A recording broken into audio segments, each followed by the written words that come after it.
আপনি দেখছেন news now, আমরা জানি কোনটা খবর। ভারতের শিক্ষা ব্যবস্থাকে চাবিকাঠি বানিয়ে দেশ উন্নতির শিখরে এগিয়ে যাচ্ছে।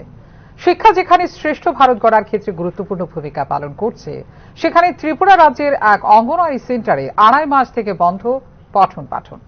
ঘটনা চরিলাম আদি ব্লকের অন্তর্গত লাল সিংমুড়া গ্রাম পঞ্চায়েতের শিখরিয়া অঙ্গনওয়াড়ি সেন্টারে।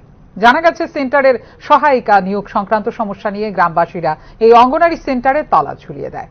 সেখানকার কর্মী মনিকা দেবনাথ আধিকারিকদের সেই ঘটনা জানালেও 2.5 মাস ধরে কোনো হেলদোল নেই দপ্তরের আধিকারিকদের। এখনো পর্যন্ত সেন্টারে ঝুলছে তালা এবং গ্রামের কোচিং কাঁচারা লেখাপড়া থেকে হচ্ছে বঞ্চিত।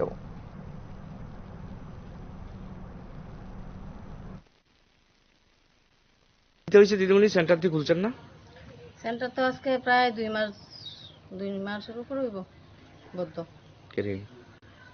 আগে যে হেল্পার আসলো সাবস্টিটিউট, তাই প্রায় মনে হয় 1.5 বছরের মতো করছে স্কুল। নাম কি আসলো তাই? চম্পা ঘোষ। আচ্ছা, এখন কি দিয়েছি? তাইনের ওখানে মানে তাইনের দিব গেছিল বলে আর কি চাকরি। আচ্ছা, তাইনের দিছে না দেখে অনেক ইন্টারভিউ দিছে 2-3 জন, অনেক ইন্টারভিউর অফার আইছে পিঙ্কিশিলের নামে।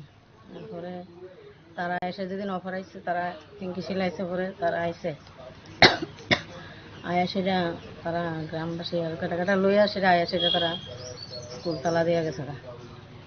তারপরে আমি জানাইছি, যেদিন স্কুল তালা দিছে সেদিন আমি অফিসেও জানাই আইছি, পঞ্চায়েতেও জানাই আইছি।